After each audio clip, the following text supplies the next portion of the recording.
Bonsoir mesdames, mesdemoiselles et messieurs, bienvenue à ce numéro de Point de Rencontre, notre émission de développement. Nous, avec vous, travaillons dans le sens du développement intégral de notre cher, beau et grand pays. Le développement par ceux qui veulent que le Congo soit grand, le développement par tous et pour tous. Aujourd'hui, nous avons l'honneur et le plaisir de recevoir Michel Mukengere, leader d'opinion, qui sillonne les Congo depuis un certain temps avec beaucoup de convictions. Nous allons aujourd'hui, à travers cet entretien à bâton rompu, réfléchir sur un paradigme nouveau, une manière d'être nouvelle pour les Congolais. Qu'est-ce qu'il nous faut? Devrions-nous toujours attendre des solutions des autres pour le problème de route, pour le problème d'organisation, pour le problème d'éducation? On doit nous apprendre toujours à manger, à marcher, à dormir. Et il y a des gens qui sont révoltés par cette inertie et qui voudraient faire changer des choses, mais à l'interne. Pour ce faire, je le dis, nous recevons M. Michel Mukengere Nama. Bienvenue, cher Michel, et merci d'être là. Merci beaucoup. Je vous ai présenté comme leader d'opinion pour des opinions pour un Congo qui veut aller plus loin. Qu'est-ce qui vous choque dans le chef du Congolais aujourd'hui? Commençons par l'autre bout. Qu'est-ce qui fait qu'aujourd'hui vous soyez là en train de chercher à distiller des idées pour développer, améliorer le Congo? Qu'est-ce qui vous choque dans les chefs de Congolais? De partout, hein, de Kinshasa, de Bukavu, de Lubumbashi. Et on a quelque chose en commun qui nous tire, semble nous tirer vers le bas. Et c'est quoi? Merci beaucoup Serge pour cette invitation déjà. C'est vrai que nous sommes tous Congolais. Nous vivons dans un Congo qui, depuis un certain temps, relativement très long, le Congo est en train de patauger dans une spirale dont on ne connaît pas le bout. Et effectivement, lorsque nous regardons, nous lisons l'actualité, nous lisons même l'histoire de notre pays, par rapport à notre potentiel en termes d'habitants, notre potentiel en termes de richesse, c'est quasiment incongru que nous puissions vivre la vie que nous menons aujourd'hui. C'est ainsi que nous avons démarré une série de réflexions pour essayer de comprendre quelle est l'origine des maux auxquels nous faisons face. Alors dans notre réflexion, nous nous sommes dit que tout tourne autour de la politique. Tout tourne autour des choix politiques. Tout tourne autour des choix des politiciens. Nous avons actuellement une classe politique au Congo qui s'est installée. Une classe politique qui s'est organisée d'une manière à ce que c'est un métier où il faut que tout le monde soit toujours en place, quelles que soient les idées, quel que soit le bilan, quelles que soient les visions. Et en fin de compte, sur 80 millions d'habitants que nous sommes, eh ben, il n'y a qu'une poignée de gens qui font des choix pour 80 millions d'habitants, mais qui, après un certain temps, portent un bilan qui est négatif. À un moment donné, il faut que tout le monde puisse se réveiller et se poser les bonnes questions. Et c'est ainsi que nous avons conclu que le problème du Congo aujourd'hui, c'est sa classe politique. Une classe politique qui mérite, qui a besoin d'être renouvelée. Parce que quand vous regardez sur les 80 millions d'habitants, comme je disais tout à l'heure, admettons qu'il y ait à peu près 50 millions qui sont en âge de voter. Moins de 10 millions de Congolais sont militants dans des partis politiques. Moins de 10 millions de Congolais sont intéressés par la gestion de la chose publique et laissent ça à une classe politique qui, au finish, fait ses politiques de la manière qu'elle veut. Ici, nous ne parlons pas d'un regroupement en particulier, mais nous parlons depuis l'indépendance jusqu'à ce jour. Il est grand temps de faire table rase. Et c'est pour ça que nous avons pensé qu'il était urgent que nous puissions faire un appel au rassemblement de tous les leaders d'opinion au Congo. Qu'est-ce que j'appelle leader d'opinion? Pour moi, un leader d'opinion, c'est toute personne qui est capable de regrouper un certain nombre de personnes derrière une certaine idée, derrière une certaine vision, et les convaincre pour que les gens puissent suivre cela. Alors là, je parle vraiment de toutes les classes sociales, de toutes les souches, de toutes les corporations professionnelles ou pas.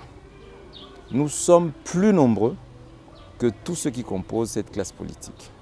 Mais nous avons tous décidé de dormir et de laisser cela à d'autres personnes. Oui, et Michel, je voudrais savoir un peu pourquoi aujourd'hui cette petite poignée de politiciens continue à drainer la grande masse alors que nous sommes dans un pays qui a des potentialités énormes, qui peut créer des hommes, des opérateurs économiques, des opérateurs culturels. Pourquoi c'est seulement ce seul secteur de la politique qui tient la trajet haute à toute la société? Qu'est-ce qui se passe? Pourquoi on ne perce pas sur les autres domaines, je l'ai dit, de l'économie, de l'entrepreneuriat? Je pense que ce sont deux choses qui sont à l'origine de cela. Premièrement, c'est une chasse gardée pour les politiciens. Et ils ont mis en place une pratique qui se base sur la misère du Congolais. Ils se sont dit, pour que nous puissions fermer la porte à de nouvelles personnes, à de nouvelles initiatives, à de nouveaux leaders, parce que nous avons l'argent, parce que nous sommes aux affaires, ou nous avons été aux affaires, la culture des Congolais aujourd'hui, c'est de pouvoir applaudir, acclamer, suivre celui qui vous donne du pain aujourd'hui, qui vient vous distribuer des makayabou, qui vous distribue des t-shirts, et des fois même, qui vous donne juste de l'argent sans même vous parler d'un projet de société. Juste parce qu'ils veulent être élus. Et après, ils disparaissent. 5 ans plus tard, ils reviennent. Mais qu'est-ce qu'ils ont fait? Rien. Ça, c'est la première des choses. La deuxième des choses, c'est que nous, les intellectuels, nous avons démissionné. J'ai parlé avec plusieurs personnes de l'élite congolaise, des avocats, des médecins et d'autres corporations, à qui j'ai demandé, dans une assemblée de 50 personnes, quels sont ceux qui militent pour un parti politique ici? 50 intellectuels. Il n'y en avait que 2. Qui avaient un engagement. Qui avaient un engagement. J'ai demandé aux autres et à chacun, pour qui allez-vous voter en 2023? À votre grande surprise, la plupart ont dit, nous n'allons pas voter. Abstention. Abstention. Et je dis, et pour 2018, vous avez voté pour qui? Nous n'avions pas voté. Je dis, mais le droit de vote est un droit sacré. Des gens sont morts sous d'autres cieux pour acquérir ce droit. Nous l'avons comme ça. Et vous allez le rejeter. Pourquoi ce défaitisme? Finalement, nous sommes tous coupables, tous complices de ce qui se passe, puisque la nature a horreur du vide. Si vous, vous démissionnez, si vous, vous refusez de prendre cette place, d'autres la prendront. Alors arrêtez de crier, arrêtez de vous plaindre des politiques, puisque c'est vous qui leur laissez le champ libre. Donc à un moment donné, il faut savoir se dire que trop c'est trop, on arrête. Organisons-nous, identifions-nous, chacun dans son coin. Ne faisons pas une organisation de notables, un club d'amis ou de népotisme, non. Organisons-nous avec des anonymes, chacun dans son coin. Rentrons dans une vision, comprenons cette vision, enrichissons cette vision et proposons aux Congolais quelque chose de meilleur. Parce que le Congo le mérite. Proposons aux Congolais quelque chose de meilleur. Mais c'est toujours cette réflexion-là en français depuis 60 qui tient le pays à ce niveau de pauvreté. Qu'est-ce que Michel Oukengere pense amener de nouveau dans cette réflexion pour que le Congolais puisse enfin se réveiller et puis redevenir lui-même, c'est-à-dire que s'assumer par rapport à tous ses droits, notamment le droit de vote, mais aussi être la sentinelle de la gestion de sa société.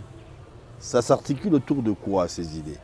Ces idées s'articulent déjà de prime abord autour de la probité.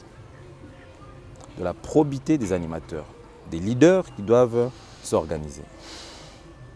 Ça s'articule aussi au niveau de la formation citoyenne. En d'autres termes, nous avons aujourd'hui des partis politiques qui militent pour le pouvoir. Un point, un trait.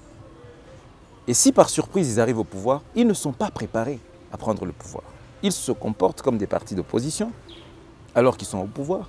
Ou bien ils sont au pouvoir, ils se comportent d'une manière désordonnée, désorganisée, chacun à la Zoro. Et finalement, on se retrouve dans un marasme. Nous nous proposons que, dans un premier temps, que les leaders d'opinion puissent s'identifier, qu'ils puissent adhérer à une vision commune et se l'approprier. Après, il va y avoir des séminaires d'induction. Nous comptons organiser une université d'été d'ici mars, où les leaders qui se seront identifiés vont passer une semaine à pouvoir maîtriser la gestion de la chose publique, à comprendre les méandres et à renforcer leurs capacités en termes de gestion. Nous allons faire du brainstorming afin que on puisse présenter des personnes neuves aux Congolais. Parce que le Congolais, au jour d'aujourd'hui, si vous lui demandez pour qui il va voter en 2023, vous pouvez citer tous ceux qui sont connus. Je vous garantis, bien plus qu'une alternance, le Congo a besoin d'une alternative. Et organisons-nous ensemble pour créer cette alternative. Mais vous ne rêvez pas un peu trop, vous ne rêvez pas les yeux ouverts. Vous avez parlé de probité, mais il s'agit de qui? Il s'agit de cette société. Aujourd'hui, il suffirait que vous soyez nommé ministre et pour voir que même pas votre parti politique qui vous a soutenu, mais c'est votre famille qui sera au cabinet, qui sera aux affaires, ça sera le copinage, ça sera vraiment des rapports familiaux et même pire dans les bureaux, on ne parlera que le patois. Alors, comment voulez-vous induire quelque chose de neuf avec une mentalité ambiante de ces gens? Serge, effectivement, ce sont ces choses-là que nous voulons combattre. Et dès le départ, nous avons un certain nombre d'antivaleurs que nous allons mettre en exergue et qui vont figurer dans le code de conduite du LRP. C'est-à-dire que, moi le premier, j'ai une famille. J'aurais lancé un mouvement qui serait composé des personnes de ma famille. Avec mon argent, j'aurais pu organiser toute une machine avec des gens que je connais, un club de notables. Et vous présentez en mettant comme suppléant femmes, cousins, enfants, beaux-frères. Mais nous avons fait le choix de créer une organisation d'anonymes. Au jour d'aujourd'hui, Serge, dans les groupes que nous avons créés et qui sont en train de s'étendre, la plupart des gens, dès qu'ils se saluent, se disent enchantés. Moi, le premier, j'en connais très peu, si pas du tout. Mais nous avons juste un point commun, c'est que nous avons adhéré à une vision que nous avons divulguée dans notre vidéo d'appel au rassemblement. Que nous allons voir tout à l'heure. Donc si je comprends bien, vous faites un travail, mais en ligne, sur le net, où vous créez des réseaux de discussions, de rencontres avec des amis, c'est ça, si j'ai bien compris? Exactement. Au fait, notre but, c'est un but non seulement d'abord moralisateur, c'est un but de pouvoir rassembler tout le monde et par les moyens de bord. Vous savez, ce n'est pas facile de lancer un mouvement dans ce pays, mais nous avons aujourd'hui l'avantage d'avoir les télécommunications, les réseaux sociaux. Nous en servons juste pour appeler, pour envoyer des messages, mais nous ne nous en servons pas pour la bonne cause. Pour se filmer même dans des postures compliquées. Je ne vais pas m'étaler sur ça, mais vous l'avez dit. Malheureusement, c'est ça. Malheureusement, oui. Alors qu'avec cet outil, il y a une source de communication et de regroupement très importante. on peut véhiculer des messages, on peut comprendre, échanger sans jamais se rencontrer, sans jamais se voir et finalement se regrouper en fonction des zones géographiques où nous sommes et commencer à se voir, à échanger, à parler de la vision et à répandre cette nouvelle afin que, en très peu de temps, on va construire tout un réseau comme une toile d'araignée des personnes qui ne se connaissaient pas au départ, mais qui ont un seul point commun, leur passion pour le Congo. Mais cette mobilisation 2.0, Michel, vous pensez que ça va tenir dans un pays comme le Congo? Si déjà tout le rassemblement politique qui descend dans un coin X n'ont affaire qu'à cette même population aujourd'hui qui prennent le polo de tel leader, de tel autre, qu'est-ce qui fait que là, vous aurez des gens de conviction si ça se passe en ligne? Que les gens qui adhèrent, qui viennent vers vous, viennent avec toute la bonne volonté, avec une nouvelle mentalité. Au jour d'aujourd'hui, nous ne vendons pas notre sourire, notre barbe ou quoi que ce soit. Nous proposons un programme. Un programme qui est détaillé en 6 axes. Un programme qui est clair, avec des orientations claires. À telle enseigne que c'est ce programme qui doit attirer les personnes qui viendront avec nous. Parce qu'il y a des gens qui vont faire des votes sanctions. Parce qu'il y a des gens qui sont prêts à s'abstenir. Et parce qu'il y a des gens qui n'ont jamais voté, qui vont voter, surtout vous, les étudiants. Quel avenir pour vous? Regardez ce qui s'est passé, nous, notre génération, ce qu'elle a connu, avec les mêmes personnes. Donnez une chance, afin qu'on puisse parler maintenant du Congo sous un autre angle. Pas Première République, Deuxième, Troisième, Quatrième, Cinquième, non. Nous nous proposons aux Congolais qu'on puisse réécrire l'histoire et qu'on puisse parler de 2 ères. La première ère qu'on va considérer comme l'ère des pères de l'indépendance. On va considérer que les pères de l'indépendance avaient acheté le terrain Congo, ils ont fait les papiers pour le terrain Congo, ils ont même dessiné l'architecture de la maison Congo à construire, ils ont fait la fouille et on va dire que tous les régimes qui se sont succédés jusqu'à maintenant, eh bien, ils ont fait la fondation. Nous ne voulons pas rentrer dans des polémiques à juger qui que ce soit parce que nous estimons, personnellement j'estime que chaque régime a connu ses défis et y a fait face comme il le pouvait. Donc, point n'est besoin de parler de ce qui s'est passé ou ce qui se passe. Parlons plutôt de ce qui va venir. Proposons aux Congolais une construction intelligente du pays. La fondation est déjà là. Nous, on veut maintenant proposer aux Congolais qu'on puisse faire l'élévation des murs, la charpente, la toiture. Et d'autres, quand ils arriveront, ils vont mettre le crépissage, ils vont mettre la peinture, ils vont acheter des meubles. D'autres, plus tard, vont décorer la maison, le jardin, pour que la maison Congo soit une maison remarquable, belle, dans l'avenue du concert des nations. On vous a suivi, cet appel de cœur pratiquement, mais j'aimerais, parce que vous avez parlé de ces futurs-là, comment voudriez-vous, comment voyez-vous le Congo par rapport aux pistes de réflexion que vous avez lancées, les 6 éléments? Alors, qu'est-ce que vous attendez, qu'est-ce que vous pensez que cela apportera à notre pays? Les 6 axes qui ont été retenus par cette vision sont des axes prioritaires. Vous savez que nous vivons à 70% dans un milieu rural. Et le développement à la base est la clé même de la réussite de ce Congo. Si nous arrivons à nous focaliser sur ces 6 points-là, les résultats vont suivre forcément. Par exemple, l'axe sécurité et défense. Je ne vais pas vous donner les chiffres, mais allez, googlez, faites vos recherches, que chacun fasse ses recherches et trouve quel est le nombre. Il y a combien de militaires congolais pour sécuriser les 80 millions d'habitants que nous sommes. Faites votre recherche. Faites votre recherche.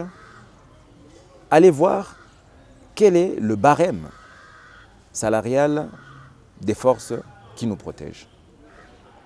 Faites votre recherche sur 25 ans. Quelle est la part du budget national qui a été allouée pour les questions de sécurité et défense? posez-vous les questions, les bonnes questions, et revenez-nous. Lorsque nous parlons d'autosuffisance alimentaire, il est inconcevable qu'un pays qui a autant de cours d'eau, qui a autant de terres arables, encore une fois, faites vos recherches, nous ne voulons pas orienter votre réflexion, autant de terres arables, autant de pays limitrophes se retrouvent nourris, si pas par le plus proche voisin, eh bien, on préfère, plutôt que d'aller chercher le riz à 900 km de Bukavu, à Chabunda, on préfère prendre des avions, des bateaux pour aller chercher en Thaïlande du riz. Tout un système. Il paraît que ça coûte moins cher là-bas. Il paraît que ça coûte moins cher. Pourtant, le riz qui vient de Chabunda est plus savoureux. Nous avons des lacs qui sont des plus poissonneux. Le lac Tanganyika, le lac Kivu, le lac Albert. Il y a du poisson dedans. Allons le chercher. Pourquoi aller chercher du chinchard? Dans notre vision, nous pensons qu'il est temps de pouvoir remettre le Congolais au travail. Remettre le Congolais au travail et lui donner les opportunités de pouvoir travailler, apprendre un métier. Cela, nous le décortiquerons au cours des autres communications que nous ferons sur notre site www.lerassemblementpopulaire.com. Le Rassemblement populaire, il faut faire avec ces groupes de jeunes qui veulent réfléchir sur l'avenir du Congo et on attendra certainement parler d'eux dans les jours à venir. Mais par rapport à cet avenir, cette contradiction potentiellement riche, potentiellement graignée, le Congo nourrirait, la RDC nourrirait toute l'Afrique, mais en réalité pauvre. Et le rapport de l'OMS, je crois si je m'abuse, a donné le taux de malnutrition en République démocratique du Congo. Mais est-ce que vous pensez que cela ne pourra se résorber qu'avec la réflexion, Michel Mukengere? Ce n'est pas qu'avec la réflexion. Avec les réseaux sociaux. Serge, ce n'est pas qu'avec les réseaux sociaux et la réflexion. C'est une question de volonté politique. La Chine, avec ses milliards d'habitants, crevait de faim. Aujourd'hui, c'est un État prospère. Le Brésil, l'Afrique du Sud a connu des problèmes de famine. Nous avons d'autres pays africains qui ont eu des mêmes défis que nous. Allons apprendre des autres. Apprenons, qu'est-ce qu'ils ont fait? Apprenons seulement. C'est juste l'humilité politique et la volonté politique et l'orientation des priorités.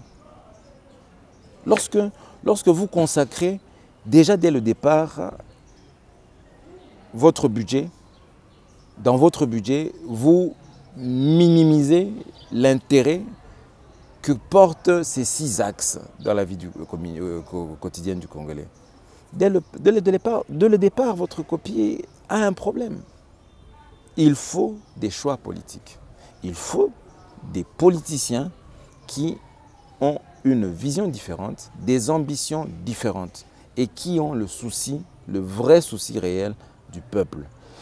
Qu'est-ce qu'il faut faire pour que le poisson du Tanganyika puisse être vendu dans tous les marchés des Goma, Kinshasa, toutes les grandes villes du pays, et qu'on arrête enfin avec le poisson surgelé qui nous bombarde? Qu'est-ce qu'il faudrait? Est-ce qu'il faudrait-il une action politique au niveau d'en haut ou une révolution de la population qui dise non, mais en remplacement de quoi si aujourd'hui on dit on boycottait les chinchards?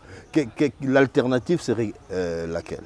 Ce serait suicidaire de demander à la population de boycotter le chinchard. Il est de la responsabilité de l'État de pouvoir proposer des pistes progressivement. Lorsque vous visitez certains pays africains qui ont aussi des lacs, ils ont appris à faire de la pisciculture sauvage dans les lacs qui existent et arrivent à nourrir leur population. C'est question de mettre sur pied un programme de développement intégral qui va tenir compte de chaque spécificité de chaque zone économique. Il existe de plans généraux de développement, PDRCS, quelque chose comme ça. au ministère du Plan, ça a toujours existé. J'ai eu à les parcourir sur plusieurs années. Ce sont des bien belles choses. Mais souvent, on ne met jamais les bons animateurs à la bonne place. On ne consacre pas les moyens qu'il faut à ces programmes. Et finalement, ça reste des slogans. Il faut qu'on ait une nouvelle vision, une nouvelle impulsion, une nouvelle rigueur dans la gestion de la chose publique pour que des vrais choix, des bons choix soient faits. Et là, on va apprendre à nos populations comment pêcher ce poisson du lac Tanganyika. On va créer un réseau pour que la production passe de l'artisanal à l'industriel. Comment s'organisent vos rencontres, les discussions pour ceux qui aimeraient vous rejoindre? Ça se passe comment? Nous avons, comme je l'ai dit, un site internet sur lequel vous pouvez avoir toute la possibilité de nous contacter. Il y a des groupes WhatsApp qui sont ouverts maintenant dans pratiquement toutes les villes de la République démocratique du Congo. Par exemple, pour Kinshasa, hier encore, on a ouvert le 26e groupe LRP Kinshasa. À Bukavu, il y en a 5, à Lubumbashi, il y en a 3, et ainsi de suite. Les gens sont en train de suivre. Nous sommes sur les réseaux sociaux. Il suffit de taper les bons mots-clés. Il suffit du bouche à oreille. Intéressez-vous à la vidéo et vous allez avoir tous les contacts. Donc nous sommes en train de pouvoir occuper l'espace médiatique petit à petit, petit à petit. La vidéo arrive par vous. L'espace national. L'espace arrive dans votre... disons, la vidéo du lancement du LRP, de l'appel au rassemblement arrive dans votre téléphone. Ne la gardez pas pour vous. Partagez, partagez. Et de fil en aiguille, à un moment donné, comme une toile d'araignée, comme une ruche, nous serons partout.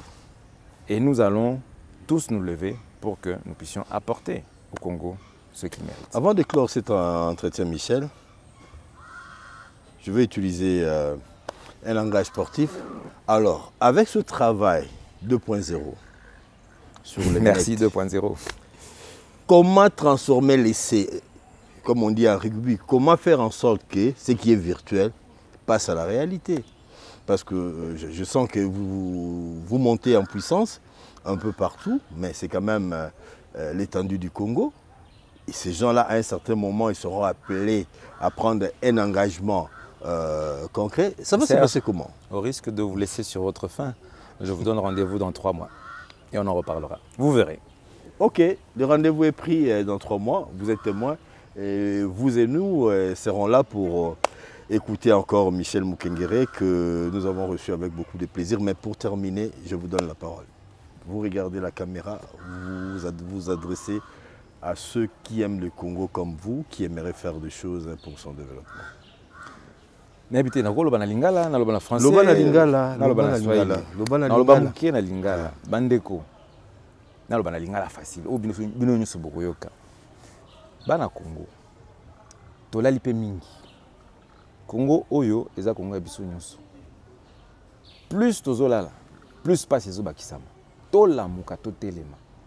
Kaka ndenge bakomi koloba, batu nyonso bakomi koloba te mboko oyo esengeli sikoyo toluka elenge moko oyo auti na bandako wana ba politicien te parce que ezaka lokola na bandako ya banganga. Toluka elenge moko asangisa bilenge mususu batu ya sika. Baya na makanisi ya sika. Baya na posa ya sika. Po Congo ekende liboso. On ne peut pas continuer à faire du neuf avec du vieux. Non, 3 fois non. Si on continue dans notre léthargie, nous sommes tous coupables et responsables de ce bilan. Si vous voulez continuer à en être responsable et à en répondre, arrêtez de faire, continuez à faire ce que vous faites. Ne faites rien, ne vous engagez pas. Continuez. Et arrêtez de parler de la politique puisque finalement vous n'en voulez pas. Mais si vous êtes vous aussi révolté par ce qui se passe, wandugu wapenzi, mulamuke. Yafaa munachele mambo. Wachele mambo ni kusema busingizi inapita, tulamuke, tushimame, tujifunze gisi na shie, tunaweza sema sasa tunakamata mambo mikono. Hatutakuwa tunachia tu bale tu ndio biko nafanya kazi. Balianza, banafikisha, banachoka. Ils ont montré leurs limites. Inalomba tujifunze sasa mambo ya mupya. Na haiko asime parti politique au organisation politique ya mupya yenye tutafanya yenye ikwamo ba baron, ikwamo ba leader, ba notable, ba fulani majina zinajulikana. Hapana. des inconnus, des anonymes. Vous êtes leader, vous prétendez être leader, prouvez-le. Et on va s'intéresser à vous, on va vous dénicher et on va aller ensemble. Merci. Dans 3 mois, on va ajouter les Kikongo et les Chiluba. Merci Michel d'avoir été Tout justement, là. Kikongo et Chiluba, je suis en train d'être coaché. Dans 3 mois, on ajoutera merci d'avoir été là. Merci à vous qui avez suivi cette émission. C'était Point de rencontre pour un Congo nouveau. Et c'était avec plaisir qu'on a présenté cette émission. On a reçu Michel. Portez-vous bien, à très bientôt. Ciao. Merci.